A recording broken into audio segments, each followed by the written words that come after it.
knew that my brother wouldn't be able to resist the weakened locks. That's his style, you know. Always a risk taker, willing to risk his people. The locks were weakened by me. You probably figured that much out by now. I hope you did anyways.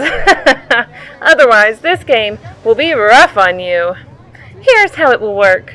I will give you a clue to the next lock. Get there in time and you get the information. Guess wrong, and I might just have to let some officers know about you. Unlike my glorious brother, I will reward intelligence and ingenuity.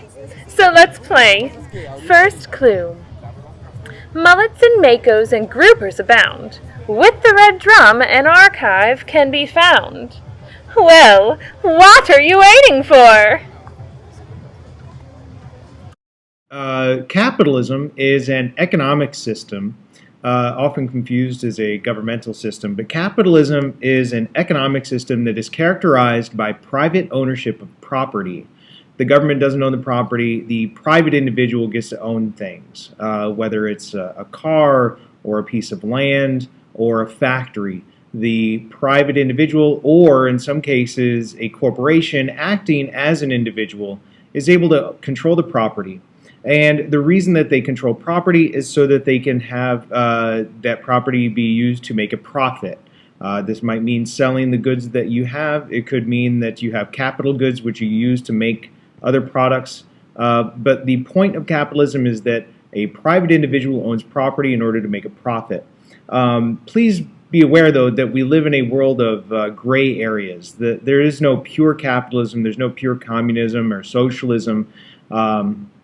So we have a spectrum here. And during the Gilded Age, the 1880s, the 1890s, what we have is referred to often as laissez-faire capitalism, which is a more pure version of capitalism with very little government interference, or at least in theory. What we'll see later is that the government is actually quite involved in even this laissez-faire capitalist government, but there's very little in the way of the government owning or controlling the means of production. Corporations are a business model that emerged actually in the pre-Civil War era, but really take off in the post-Civil War, post-Reconstruction time period. Corporations are a business model that allows people to share parts of a company by purchasing stock. There are several important things about a corporation and why somebody would do this. First of all, the corporation has limited liability, meaning that if the business fails, the owner doesn't lose all of the personal property, only what was invested in the company. There's other bonuses, there's other benefits to a corporation. They have personhood rights, they have free speech rights, they have perpetual life, which means if one owner dies, the business still goes on, they just find a new owner. The main benefit to a corporation, though, is that they can sell stock to make massive amounts of revenue very quickly. So corporations have a lot of wealth at their disposal, and in the post-Civil War era, corporations were able to merge together to form even bigger corporations. And they were doing so in an attempt to create a monopoly. A monopoly, oftentimes called a trust, is where you try to eliminate competition. So it's actually anti-capitalist, because capitalism believes in competition to keep prices down and help the consumer. So corporations want to remove competition so that they can control prices and make even bigger profits. During this post-Civil War era in the Gilded Age, corporations became so large that they began to impact the economy. If a large business failed, the economy would go into a depression. They were so big that they influenced politics through massive donations to campaigns now in the modern era, but at the time through just outright giving of money to candidates. And they would in fact impact the policy or decisions that were made by the government. Sometimes this was bribery, sometimes this was just the government realizing that they needed to help a certain corporation out. By and large, what happens is that the critics of corporations began to speak loudly towards the end of this Gilded Age in the 1890s, going into the 1900s, and they began to call for workers' rights, and we'll see that with labor unions, and they began to call for consumer rights in an effort to create more regulations, either to break up monopolies or to just make sure that the monopolies that existed we're going to treat their workers fairly. That was an easy one. It was right next to you. I'll give you 6 minutes until the next clue. Better get to work. Railroads were incredibly important in the Gilded Age economy. They were quite literally the economic engine of the era. The transcontinental railroads now were numerous, and they linked the country together into a national marketplace, meaning that a factory in the East could sell their products all over the country and make much more money that way. Also, the railroads themselves were incredibly important because just the massive amounts of steel and lumber and coal necessary to create the railroads developed those industries and all the jobs that went along with that. Andrew Carnegie developed his new steel at the perfect time, which helped build more railroads, and he made more money because the railroads needed his steel. Also, because of the transportation speeds, new markets developed. For example, Chicago develops overnight as a meatpacking district because you could take the cattle to Chicago, which is centrally located in the country, and really sell that meat anywhere very quickly. As the rail lines developed, new towns also emerged, usually where the stops were on the railroads. These new towns were able to develop in previous places where there was no possibility because there was no transportation, like the Midwest of the United States, where there wasn't any river transportation and there really wasn't any way for people to get out there. Now with the railroads, you can have new towns. Old towns that had existed prior to the railroads were now able to specialize as well. They could take one product, make that product well, and then sell it to the rest of the country. So instead of subsistence farming, or instead of having to have multiple products in a town that would be sold locally, you could specialize in one particular product and then sell it nationwide. So railroads really were that economic engine that helped create the industrial era. As railroads emerged as the economic engine of the industrial era, the Gilded Age, they began to compete against each other. Railroads that were in a given location together often did compete, and they tried to do so by undercutting each other's rates, the amount that you could charge for a ticket. Oftentimes this was good for the consumer. It kept the prices low, but it was bad for the company because it would keep the profits low, and sometimes the railroad would even fail because of this competition.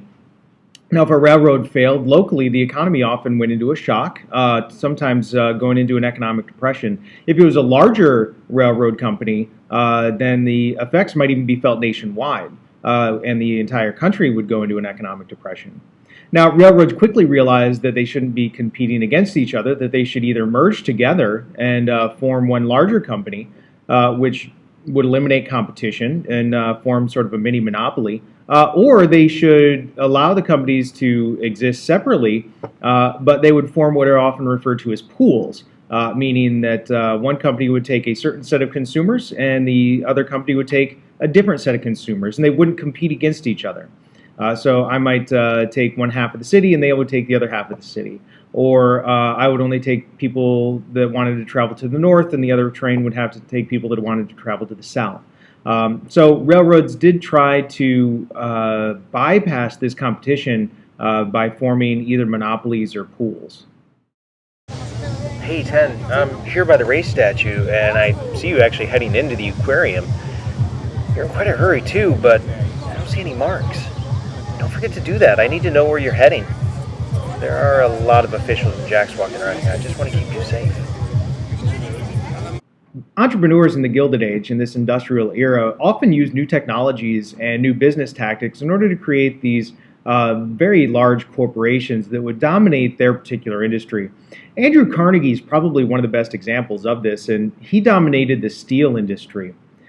Carnegie developed a new process, well actually he borrowed a new process and applied it, known as the Bessemer process. This process makes cheaper steel at a faster rate, and it's a better product, something almost unheard of in business. This new technology is part of the reason that he dominates the industry. The other part is that there was an incredible demand for the steel because of the railroad industry and because of these newly emerging skyscrapers in the cities. But probably most importantly is Carnegie's use of the business model of vertical integration This means Carnegie and his corporation owned every step of the process to make steel. They owned the mines that would pull the iron ore out of the ground. They owned the railroads that would transport the iron ore. He owned the steel mill that would be creating the steel. And because he owns every step along the way, he doesn't have to pay anybody else a profit. He has no middlemen. So he is paying cost for everything. That means that he can produce the steel at a cheaper price, which means that he can make a larger profit even while keeping the prices low for the consumer. He becomes a fabulously wealthy man, probably one of the richest people ever to have lived. And he's a fabulous rags to riches story. He came to the country as an immigrant with very little money at all, becomes one of the wealthiest people alive.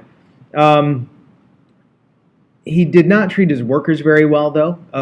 There's one particular case at Homestead, Pennsylvania, where he actually allows his Lieutenant Fisk, his second in command, basically, to actually bring a group of thugs called the Pinkertons and break up a strike, actually killing some of the workers. So Carnegie has, the important part here is this new technology and his use of vertical integration in order to become wealthy. Remember, there are some downsides, though, as well. John Rockefeller controlled the oil industry, and he used horizontal integration and just dirty business tactics in order to dominate that industry. One of his early tactics was to manipulate the railroad industry.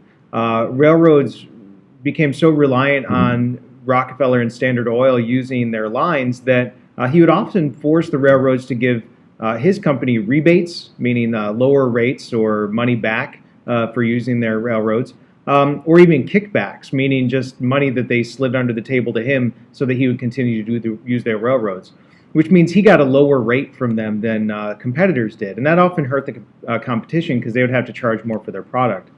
He also forced retailers, because he controlled or at least influenced a large amount of the retail outlets that would sell oil-producing equipment.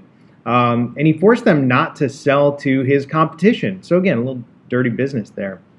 He would also go into an area, especially after he controlled a lot of it, he would move into an area and he would undersell the competition. So if everybody else is charging $10 for a barrel of oil, he would only charge $5. And everybody thought that was great. They would buy his oil until the competitor went out of business. Once that competitor's out of business, he would just raise the rates up even higher than the competitor had them previously. So those are some of the dirty tactics. The horizontal business integration is what we think of as sort of a traditional monopoly. We're going to call it a trust. So remember that. Trust equals monopoly. To create a trust, he would force his competitors to give him controlling amounts of stock, meaning they're swapping stock with each other. So the smaller company would trust him to run the company, and this is eliminating competition. So it's either lose the company altogether or give the controlling interest to John Rockefeller, again, to eliminate competition, create a monopoly, essentially, and this is going to become a big source of contention throughout the later part of the Gilded Age, early progressive era. Tick-tock, collector. Time is up and you should really move on. There's a patrol coming in the next couple of minutes, and you wouldn't want me introducing you. So, let's see how you do on the next clue. Clapton and Springsteen and more might have a burger. If you're looking for archives, look no further. If I'm giving you the blues, you don't have to go far. Just look for the giant spinning guitar. The public had many concerns about monopolies as they grew during the Gilded Age. The whole purpose of a monopoly is to decrease competition, and then the owner of the monopoly, the corporation, can do whatever they want with prices. They can treat the workers however they see fit.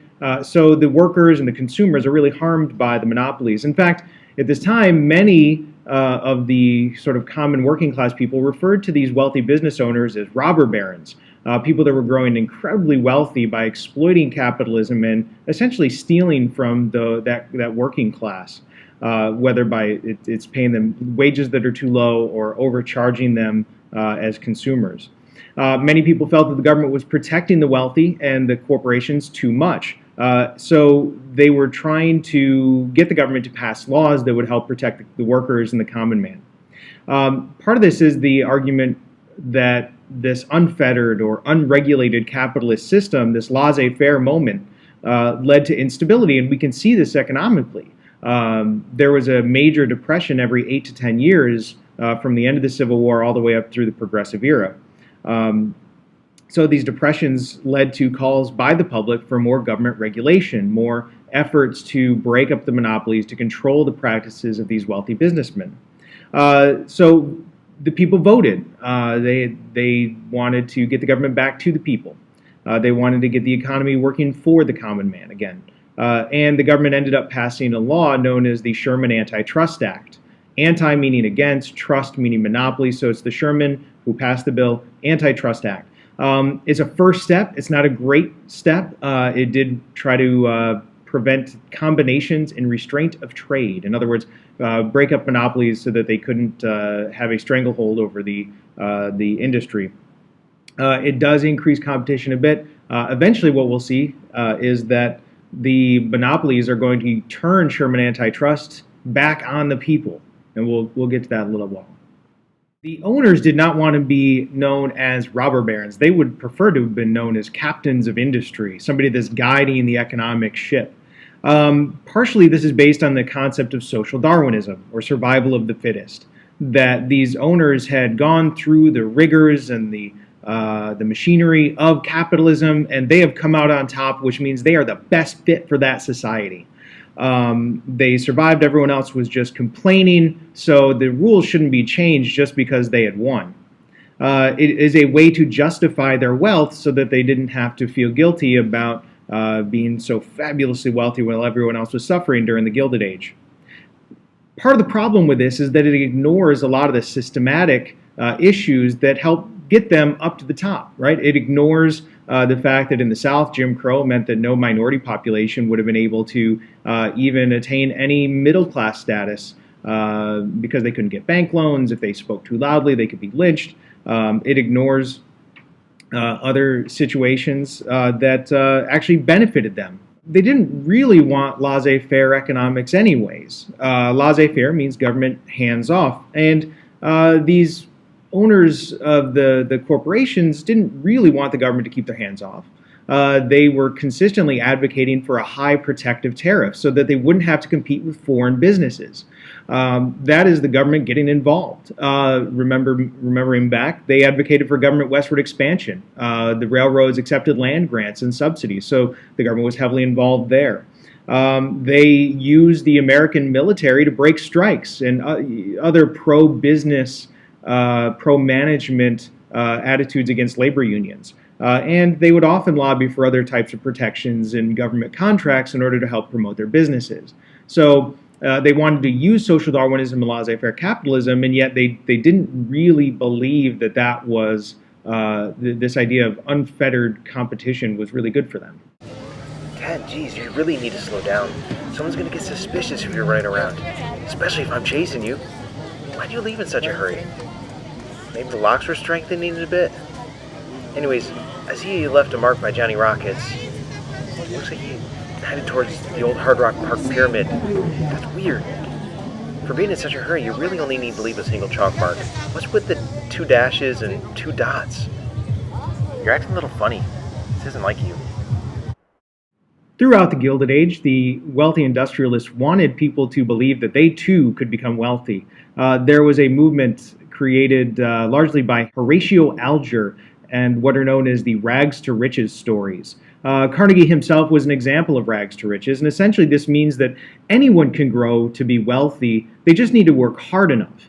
Partially this is to justify the social Darwinism and laissez-faire capitalism to justify the wealth. It feeds into social Darwinism. Partially this is an effort by those wealthy industrialists, maybe not consciously, but it is an effort to keep voters from regulating wealth. The idea is that if one day you too are wealthy, you don't want somebody regulating you. You don't want to harm your future self. So these rags to riches story plays a very important role in the Gilded Age. It also leads to philanthropy. Philanthropy is charitable giving. The idea here being that either because you were once poor, you need to give back, or more likely because of Andrew Carnegie and his concept of the gospel of wealth.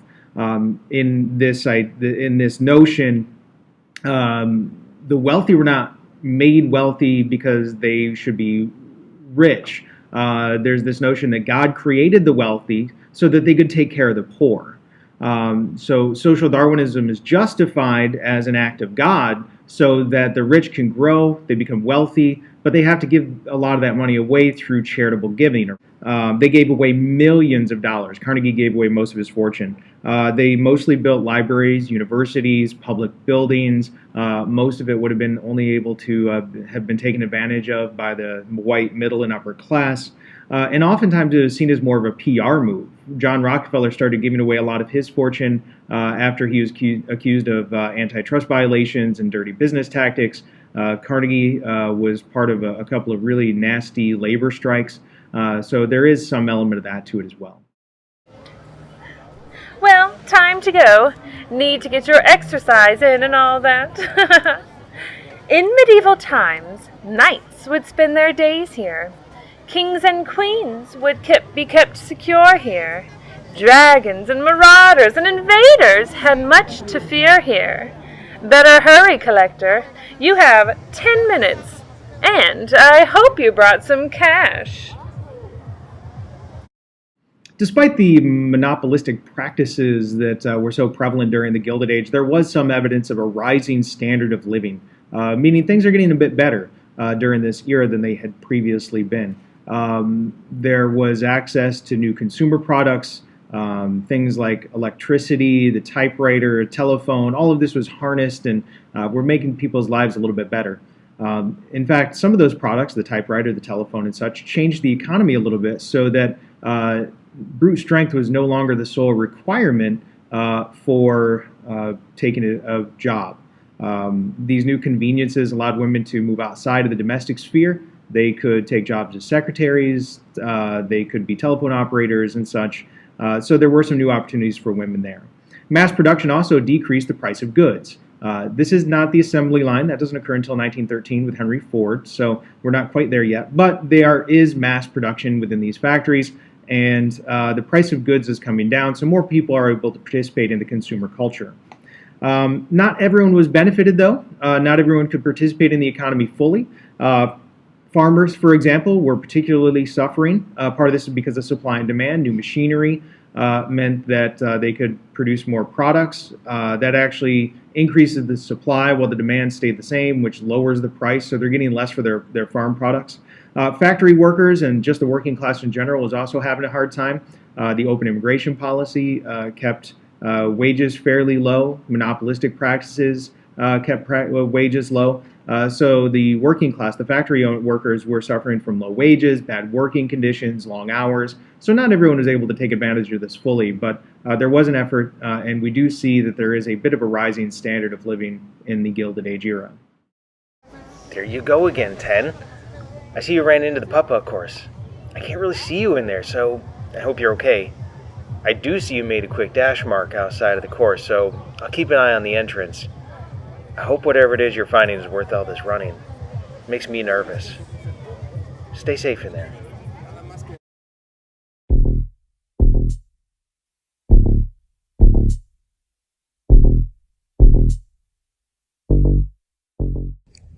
Coming up next on the History Underground. I'll let you in on a secret. I really don't care about you. Are you planning on coming back this time?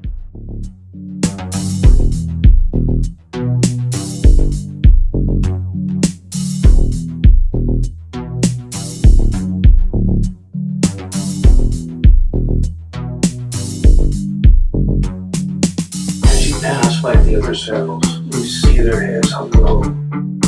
You are the next executioner, and is blocked on his death row. You walk slowly down the corridors. Someone is praying for your soul, and you can hear the silence behind you because you are reaching the final goal.